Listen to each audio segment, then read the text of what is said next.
So the first is the keynote presentation for these forums. The Dr. Hatano Sumio, Professor Emeritus of Tsukuba University and also Asia Pacific Center, Dr. Hatano Sumio Hatano, will present. His specialties in the Japan sage politics, histories, and the Pacific War and Asian diplomacy, and from San Francisco Convention and Peace Convention. In today's keynote presentation, the New Horizon of the Pacific War History will be the title of his presentation. So Dr. Hatano, please.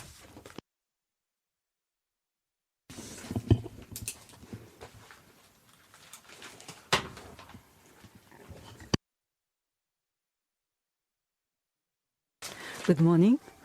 Thank you very much for your very kind introduction, Dr. Tachikawa. So I understand that my paper hasn't been distributed to the participants. So I just outline what I'm going to cover. First, recently, the history of the Pacific War has been developing, and I also cover the war between Japan and Soviet Union, and the war between Japan and China and its globalization, and also the San Francisco Peace Treaty regime in order to understand today's international order, and also that the peace regime as well in the next section, and also the shifting or so to speak, or shaking, so to speak, of the San Francisco peace regime, and also the territorial issues. And the fifth, I'm going to cover the regime based on the Cairo Declaration. I wonder whether the time will be enough in order to cover all of these points, but I'd like to make my presentation compact and concise. So as far as I'm concerned, well, the Pacific War, or the Greater East Asia War, or the Asia-Pacific War, was a complex war, or it was a complex of 4 wars, consisting of the one from 1937 between Japan and China, and the one between Japan and the United States that began with the attack on the Pearl Harbor, and the one between Japan and the United Kingdom, and the one between Japan and the Soviet Union fought around the end of the Pacific War. There are several reasons behind this contention. First, these 4 wars were significantly different from each other in terms of the modalities of war. The war between Japan and China was mainly fought on the continental China. It was a complicated political war involving military operations, irregular fights with the communists, and against Chongqing, and also numerous attempts for peace with Chongqing and conspiracies. The war between Japan and the United States, on the other hand, were campaigns for islands and carrier battles waged mostly on the Pacific and heavily dependent on naval and air forces and supply and transport capacities. It had little prospect of political settlement. Japan and Britain fought in Southeast Asia, both on the continent and in the island areas, involving European colonial powers. And the war between Japan and the Soviet Union was waged on Manchuria, Karafto, and the Tsushima or Kuril Islands, short in time but left heavy casualties behind, and remembered by many Japanese as a war without cause. The 4 wars were, in effect, unconnected to each other, although there was a certain degree of attention on their strategic relationship.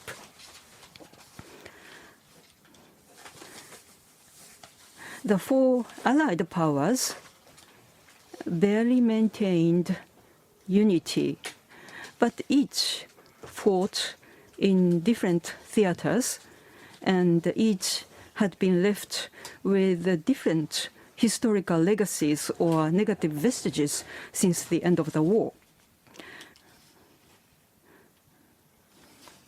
And another reason why I use the term a complex war is that the term the Greater East Asia War or the Pacific War is overly comprehensive or general and tend to lead to simple dichotomy of seeing this war either as a war of aggression or a war of liberation. Seeing this as a complex war instead allows us to cast light on its various dimensions. Christopher Thorne described the changing political strategies of the Anglo-American alliance against Japan in Allies of a Kind. If we refer to this book, it is meaningless to examine the Pacific War from the perspective of whether it was for liberation or for aggression. Thor elucidates wide gaps among the Allies regarding what they aimed for once the war was over. The UK wanted to protect their vested interest and halt their decline. The United States, despite the ostensive cause of ending authoritarianism and colonial rules, aimed to build a world under its own control. Chiang Kai-shek's objective was to maintain his troops in preparation for coming fight with communist forces. And recent studies on these four wars reveal that they were not merely bilateral wars, but were fought under many interacting international and domestic factors. A global perspective is also essential to understand the four wars. In this report, I will review the modalities of the wars between Japan and the Soviet Union, the United Kingdom and China in my first section.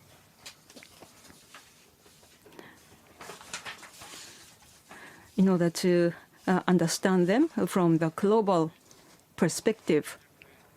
But it is not yet clarified how each of these wars, seen in the global context of the global history, contributed to the shaping of the post-war international order. Therefore,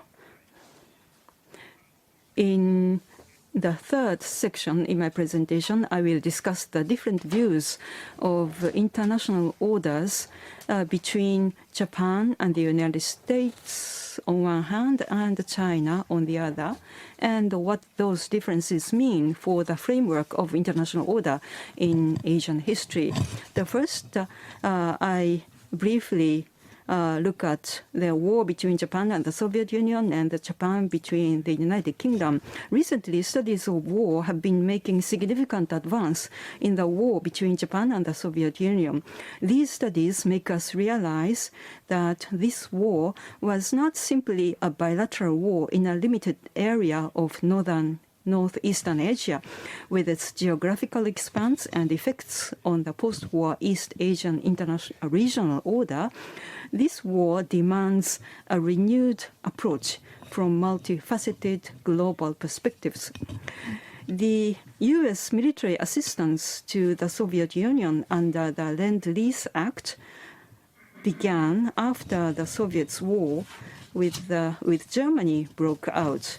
The United States and the Soviet Union cooperated in espionage.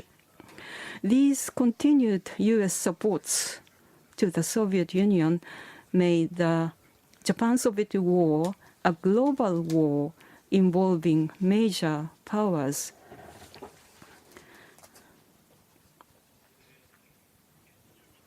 Soviet troops' brutality against Japanese civilians, forced internment and labor, prolonged settlement processes arising from the territorial seizures, and the spread of communism in East Asia.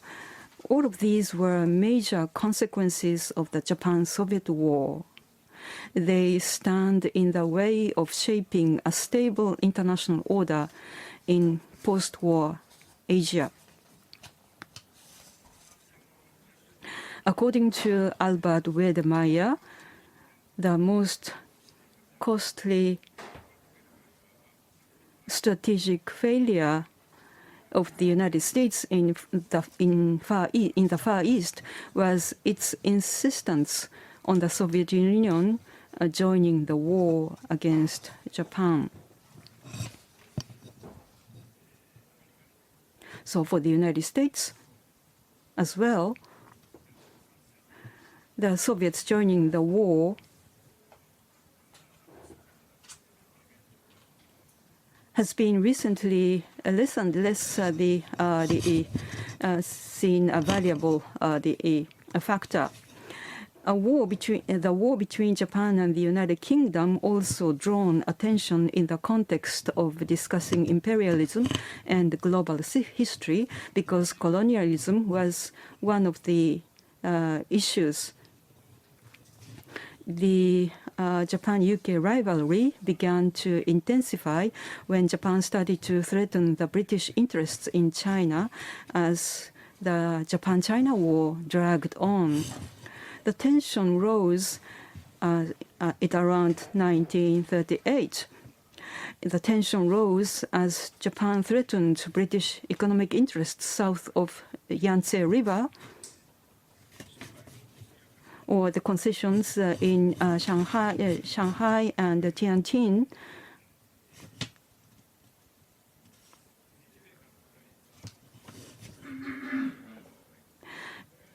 And while Japan and the United States disputed over principles and ideals of international order, Japan and the United Kingdom were at odds with each other over practical interests.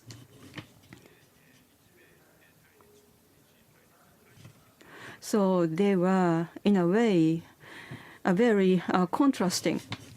In the late 1930s, diplomatic attempts failed to coordinate each other's interests and reach agreements. Therefore, some scholars suggest that the Pacific War was an Anglo-Japanese war.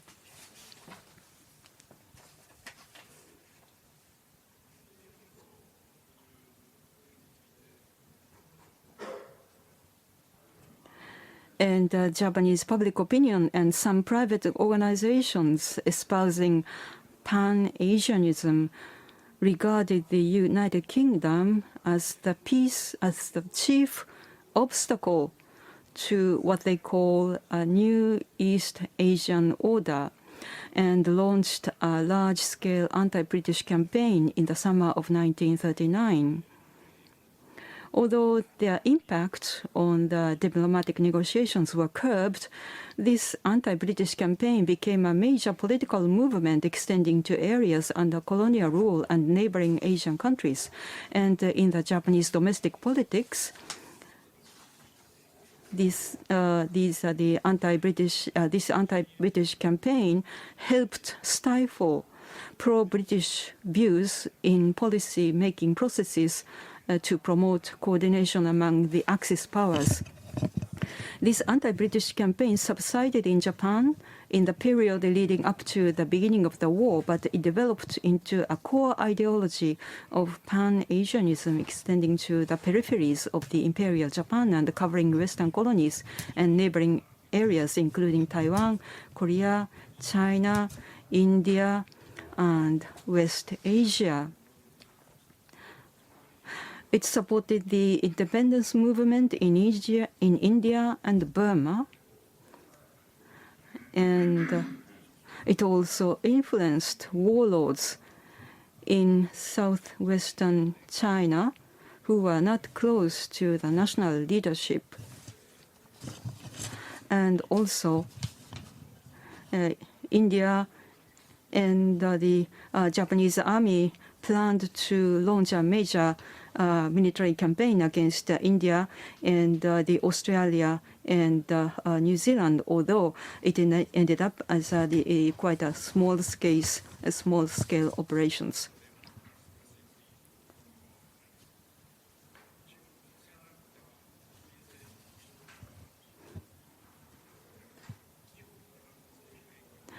And also,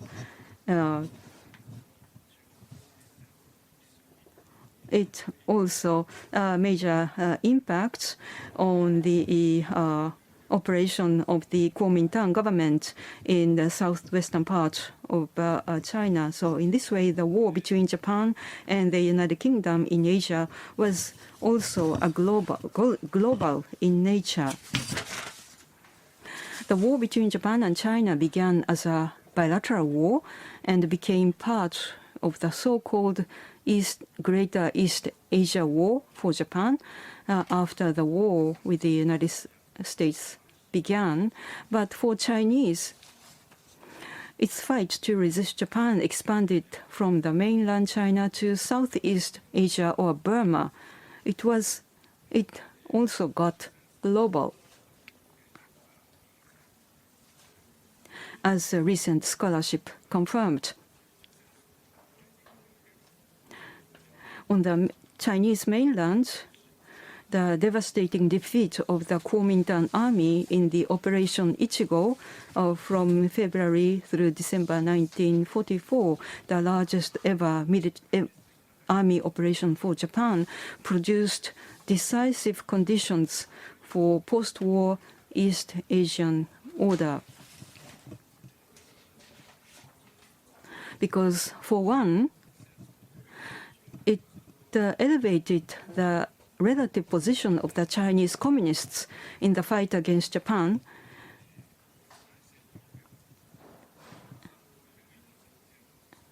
and gave the Chinese communists advantage in the post-war Chinese Civil War.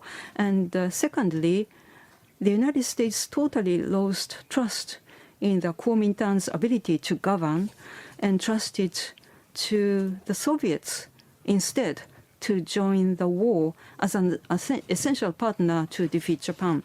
For Chiang Kai-shek, his post-war vision suffered a serious setback as the United States and the United Kingdom promised the Soviets interests in Lushun and Dalian, in the East Chinese and the South Manchurian railways at the Yalta Conference. With the communists rising in North China and the international recognition about to be given to the Soviets of controlling interests in northeastern China, it was inevitable for Chiang Kai-shek to be aligned with a strong anti-communist Japan.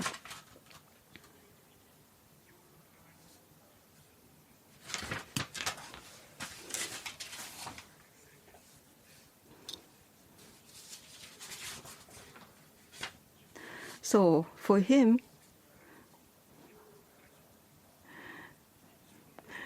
they need the friendship with Japan to form a united front, so to speak, against the communists. So this Operation Ichigo created a condition for the rise of the Chinese communists. So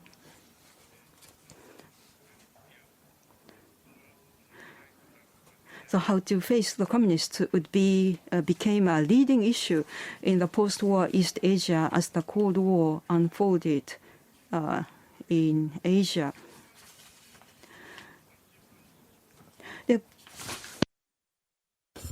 Meanwhile, the nationalist government dispatched 300,000 Kuomintang troops not only to the mainland but also to the Southeast Asian front to confront the Japanese forces. In particular, Indian Expeditionary Force and the Yunnan Force, equipped and trained in American-style methods, significantly enhanced their combat capabilities and made major contributions to opening the land route, Ledo Road, connecting India and Burma to mainland China. For the nationalist government, the difference between the China front and the Burma front lay in the fact that the former's main battlefield, the Kuomintang forces fought the Japanese army alone,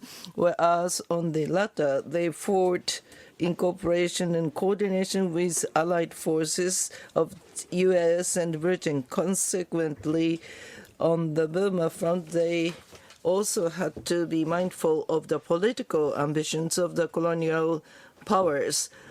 The Southeast Asian theater also involved a struggle over decolonization brought about by the Japanese military's overthrow of colonial powers. Japan itself, as long as it proclaimed the liberation of Asian peoples as a war aim, was not unconnected to the decolonialization issue. The Burma offensive operation was deeply linked to the independence issues of Burma and India. For local forces aiming for Burmese independence, however, the fighting in Burma was also a battle against Britain, which sought to restore the colonial system.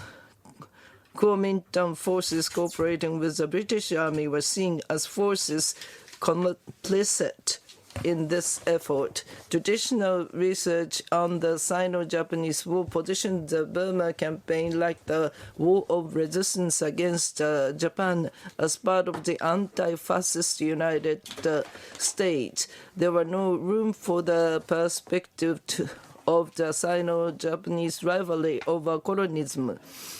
However, after the war began, the Japanese army invaded Southeast Asia. In order to counter this, the Kuomintang army became deeply involved in the region alongside Britain and the United States. Looking at this front makes such a perspective possible.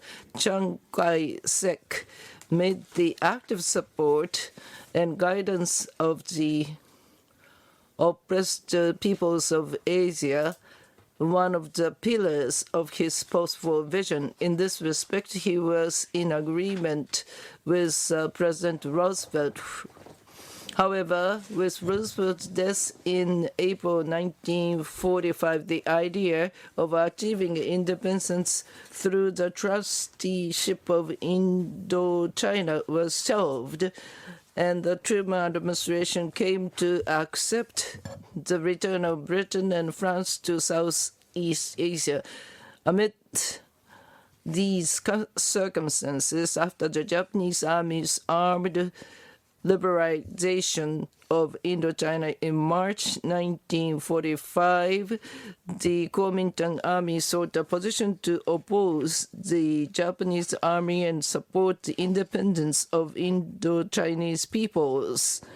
Post-war, Kuomintang forces as victors occupied the territory north of the 16th parallel, established a military government, and planned for long-term occupation. However, they were thrust into three-way conflict involving the Vietnamese independence and the return of French forces. Instability in China persisted. The battles fought by Japan-China on two fronts highlighted the extensive challenges China, still in the process of nation building, would face immediately after the war. Simultaneously, underlying those challenges lay the intertwined complexities of communism, nationalism, and colonialism, common problems that post-war Asia would confront. In this sense, the impact of the Sino-Japanese War extended across all of Asia. The framework needed to grasp it requires a multilateral global perspective. Next, I would like to discuss San Francisco system and its issues. while the composite war ultimately converged into the Japan-US War and the Japan-Soviet War. 3 wartime agreements, the Cairo Declaration, Yalta Agreement, and the Potsdam Declaration were established among the Allied powers during this period. These became the fundamental factors defining the post-war international and regional orders on the legal basis as well. Post-war, the fundamental tone of Asia-Pacific order shifted dramatically from the Yalta system based on U.S.-Soviet cooperation to the San Francisco system, a consequence of the war within the magnetic field of the Cold War extending into Asia. Typically, the San Francisco system refers to the integrated framework formed by the 1951 Japan-US Security Treaty and the Treaty of Peace with Japan. This system was eventually accepted by China and the Soviet Union, contributing to peace and stability in Asia-Pacific. However, Japan-US Security Treaty fundamentally defined the nature of post-independence security and was inherently separate treaty from the peace treaty, which established the framework for post-war settlement. In modern international society, a peace treaty is a framework for post-war settlement where victors vanquished resolve issues arising from the war, terminate the state of war, and restore stable relations. The peace treaties Japan signed with 48 countries in September 1951 constituted what was known as a majority peace. The ongoing Korean War and Cold War spreading across Asia, the threat of the communism compelled the Japanese government to choose this majority peace. Majority peace was established through the choice to entrust the United States with the most critical security guarantee for the existence of a sovereign nation. This choice, in essence, meant that the United States would ultimately bear responsibility for the security of disarmed Japan.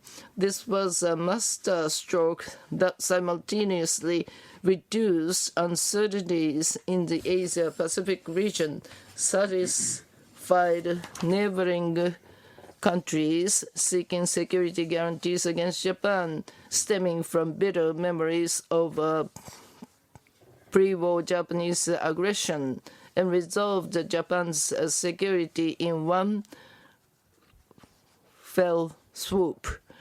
The San Francisco system referred to its report denotes the treaty framework originating from the peace treaty and formed through a series of bilateral peace treaties, reparations agreements, and other treaties. It served as the foundation not only for Japan's reintegration into the international community, but also for resolving claims issues stemming from war and colonial rule, thereby bringing stability to the international order in Asia-Pacific. However, the peace treaty system formed during the Cold War prioritized the strengthening of Japan-US relations and security issues over settling past accounts. Consequently, the core post-war settlement issues, territory, and reparations were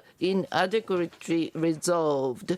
First, because Japan's neighboring countries, the Soviet Union, China, and Korea, either did not participate in the peace conference or refused to sign the treaty. The status of islands surrounding Japan, such as the northern territories, remained undetermined. This left unresolved the territorial and maritime issues that persist to this day, specifically the minor islands to the determined bias mentioned in Article 8 of the Potsdam Declaration. Second, the issue of war reparation was left to individual bilateral negotiations with Southeast Asian nations still in the process of nation building proved difficult. Third, Japan's defeat meant that not only defeat but the Allied powers, but also the dissolution of the empire, abandonment of colonies and occupied territories. Consequently, the peace process entrusted both sides with the task of settling these accounts. Consequently, the task of settling colonial rule and occupation, namely decolonization, remained unresolved. San Francisco system was fundamentally a framework for settling the aftermath of war between nations and was not designed to address the settlement of a colonial rule. The third issue in particular erupted in the 1990s as questions arose about how to compensate not states but individual victims, such as comfort women issue shaking the San Francisco system. However, this has been discussed separately. We will focus here on the first issue in relation to the possible international order. Another one is the San Francisco system and the territorial issues.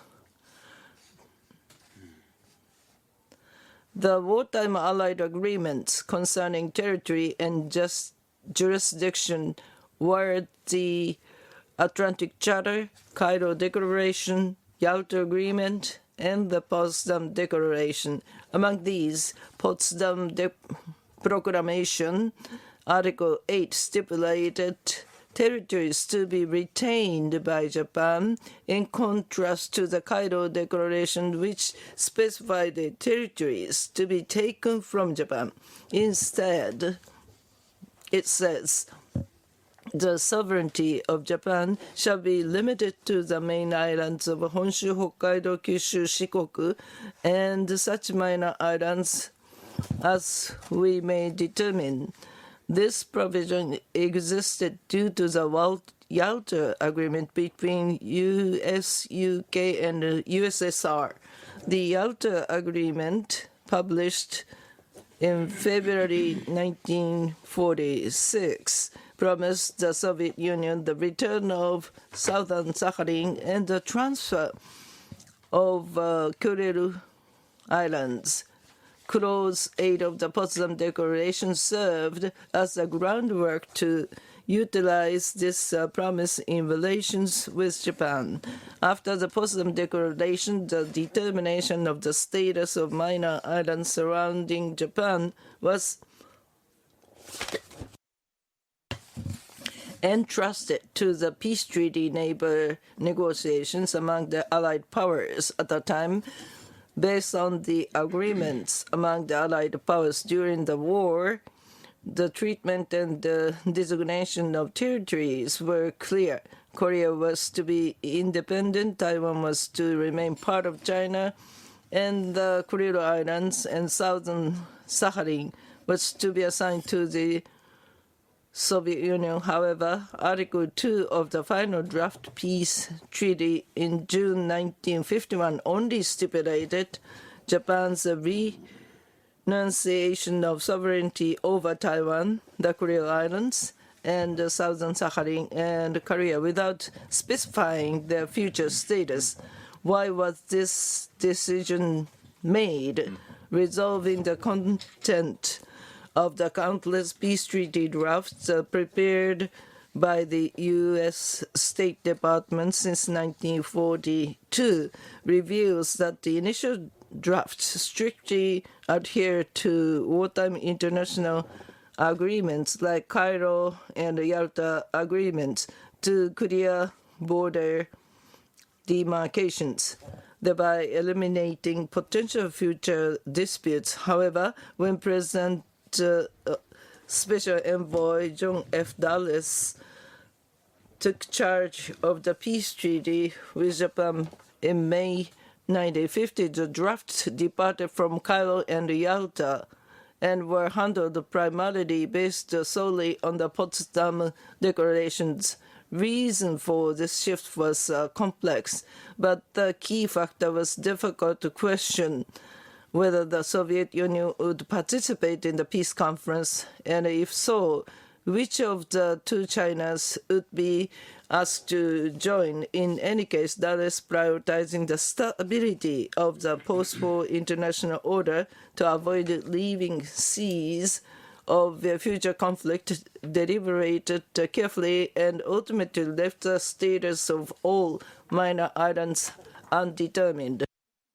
So for this, ultimately the Soviet Union participated in the peace conference but did not sign the treaty. Neither the two Chinas nor Korea were invited to the conference.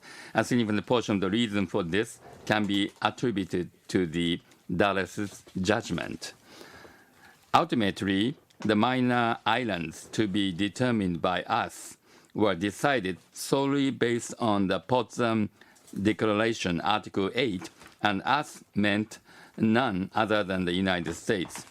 Consequently, the territorial disposition in the peace treaty lacked the consideration for the Atlantic Charter's principle of territorial non-expansion and for the other allied nations. Conversely, because the territorial disposition in the peace treaty was based solely on the Potsdam Declaration, the Soviet Union, which participated in the peace conference but did not sign the treaty, came to regard the Yalta Agreement as the basis for the post-war international order, while China regarded the Cairo Declaration as such. Subsequently, the Kuril Islands and the southern Sakhalin were dealt with the bilateral normalization negotiation between Japan and the Soviet Union, and the Senkaku Islands issue between Japan and China, and Tateshima issue between Japan and South Korea. Lastly, I'd like to talk about the China and the Cairo Declaration system. In late November 1943, during World War II, the U.S. President Roosevelt and British Prime Minister Churchill and Chiang Kai-shek, President of the Republic of China, gathered in Cairo, held summit talks from the 23rd to 26th of that month. Chiang Kai-shek accepted Roosevelt's proposals, which had been seeking since the end of the previous year, with the intention of treating China as one of the four great powers, and the Sino-American Summit meeting became the main focus of the Cairo conference. According to the sources such as Chiang Kai-shek's diary, during the first meeting between Roosevelt and Chiang Kai-shek on November 23rd, the two exchanged opinions verbally and reached agreement on the following 4 points, which Churchill also accepted in these 4 points. 1. Return of Chinese territory seized by Japan to China. 2. Permanent deprivation of islands occupied by Japan in the Pacific. Number 3. Freedom and independence for Korea after liberation, after Japan's defeat. Number 4, confiscation of Japanese public and private property in China by the Chinese government. These 4 points. Immediately after the series of talks, Chiang Kai-shek wrote in his diary, Manchuria, Taiwan, and Penghu Islands had been lost territories for the last 50 years, or more than 12 years, but both the United States and Britain have clearly stated that they will be returned to our country. Furthermore, they have recognized the independence and freedom of Korea after the war. What a moment this is. That is written in Chiang Kai-shek's diary. This reveals that Chiang Kai-shek's primary concerns were the return of Manchuria and Taiwan Penghu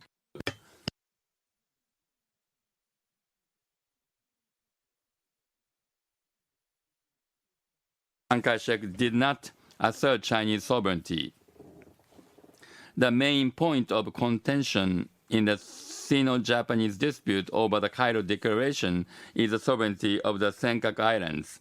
The relevant clauses of the declaration stipulates as follows.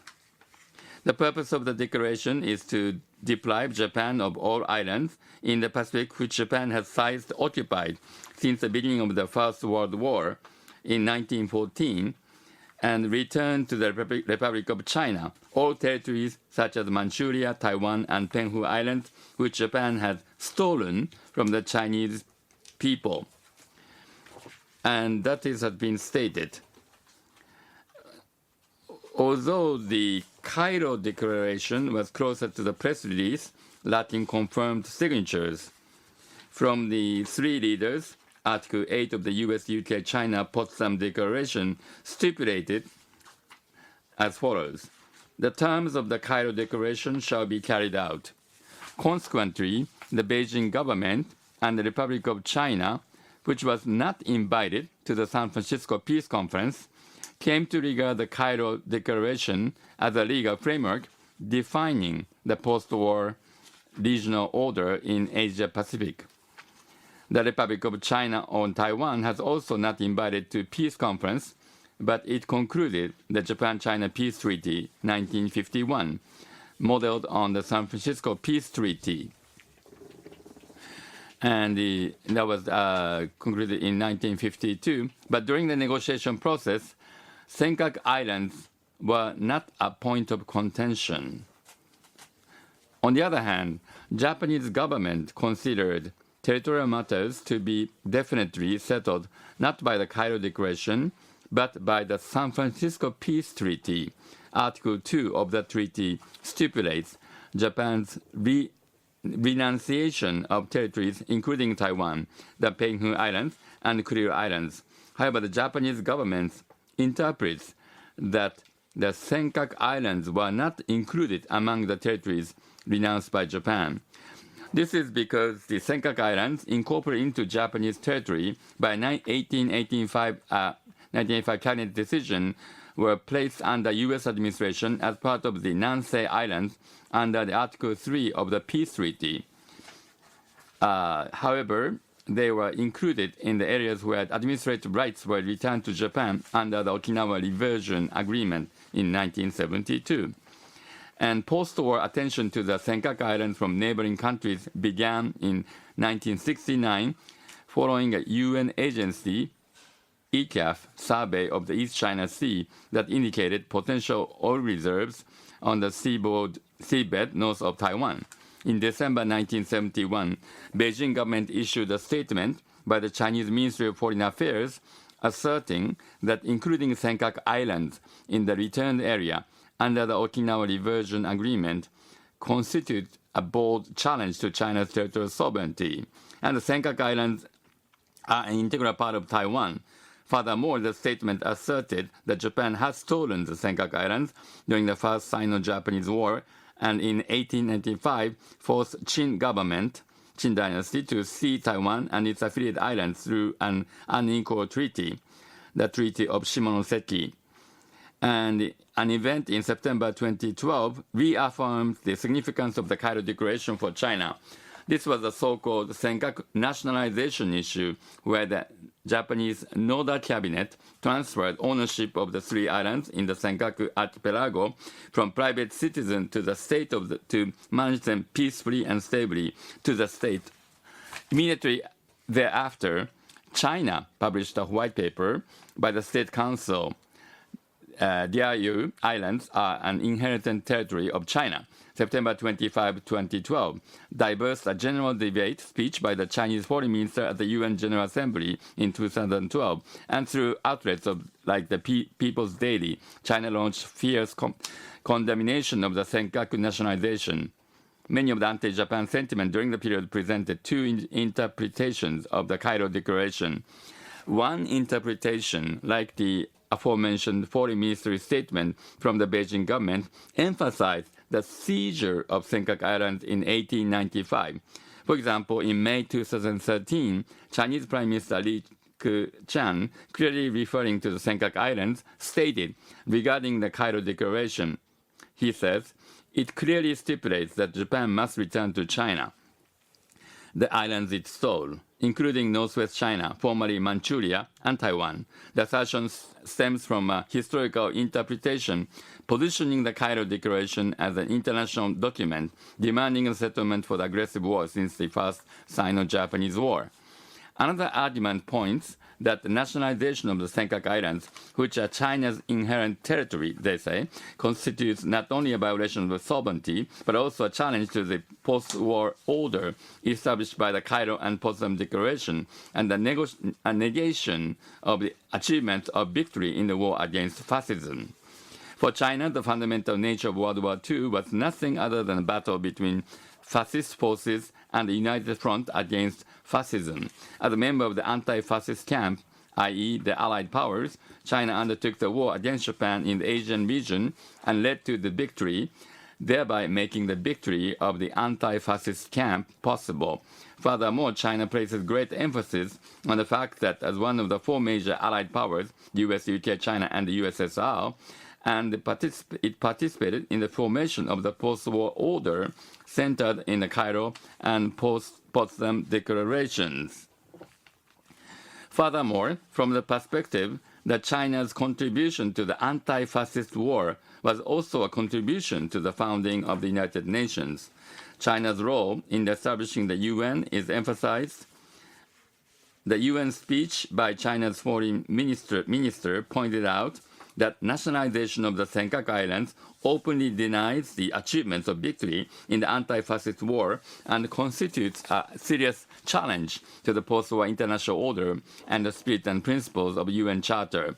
In December 2013, Chinese Ministry of Foreign Affairs, in its comment on the 70th anniversary of the Cairo Declaration, repeated the standard argument that the Cairo Declaration was a major achievement of the anti-fascist war and laid an important foundation for establishing the post-war international order. It further stated, the Cairo Declaration provided China, after the World War II, with an important basis and international law for recovering territories and seized and stolen by the Japanese militarism. In short, the Cairo Declaration is being utilized as justification for two claims: Japan as the perpetrator of an aggressive war, and Japan as the destroyer of the post-war international order.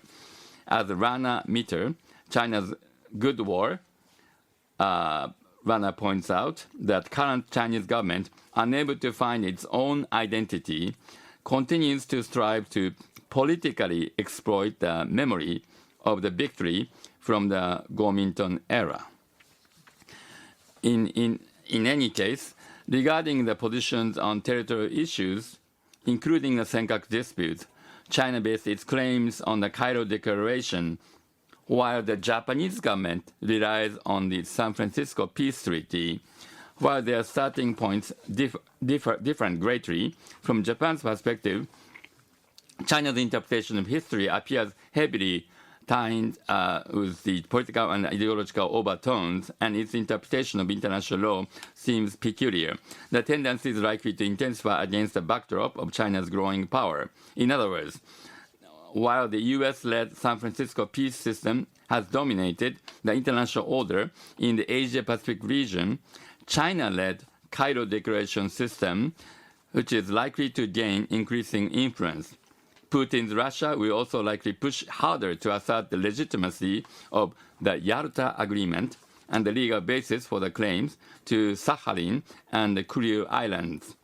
Behind these lies the existence of the two major powers' unique theories of national interest and the statehood, which tolerate territorial expansion that they are trying to achieve.